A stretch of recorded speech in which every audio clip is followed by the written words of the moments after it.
యోహాను సువార్త 2వ అధ్యాయంలో మనం చదువుకుంటే అండి, అక్కడ యేసు ప్రభువు ఒక పెళ్లికి పిలువబడినప్పుడు అతనితో పాటు అతని శిష్యులు, తన తల్లిగారైన మరియమ్మ గారు కూడా ఒక పెళ్లి జరుగుతుంది. ఆ పెళ్లి జరుగుతున్నప్పుడు వాళ్ళు అతిథిగా పిలువబడ్డారు. వాళ్ళు ఎప్పుడైతే ఆ యొక్క పెళ్లికి వాళ్ళు అతిథిగా పిలువబడ్డారో, పిలువబడినప్పుడు వాళ్ళు అక్కడికి వెళ్ళారండి. వెళ్ళినప్పుడు ఆ యొక్క వివాహం జరుగుతుంది. ఆ వివాహంలో స్పెషల్ ఏంటంటే వాళ్ళు ద్రాక్షరసం పోసేవాళ్ళంట. అంటే భోజనం చేసిన తర్వాత అందరికీ మంచి చక్కని ద్రాక్షరసం పోసేవారంట. అయితే విందు జరుగుతున్న మధ్యలోనే ద్రాక్షరసం అయిపోయింది.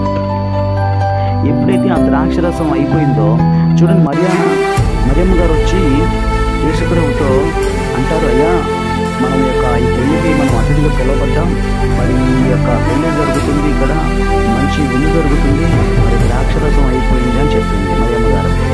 ఎప్పుడైతే అయిపోయిందని తెలిసిందో యేసుప్రభు ఏమన్నాడో తెలుసా అండి, ఒక 6 రాతి బాణాలు అక్కడ పెట్టండి, దాంట్లో నీళ్లు పోయండి అన్నాడు.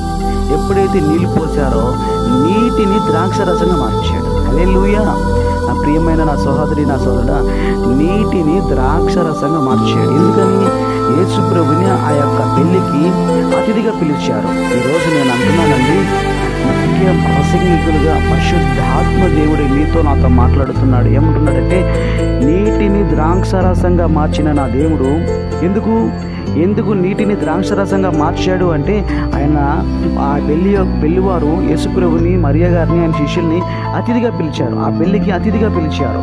ఈరోజు నేను అంటాను, మీరు కూడా ప్రతిరోజు నీ జీవితంలో యేసుప్రభుని ఒక అతిథిగా పిలవండి.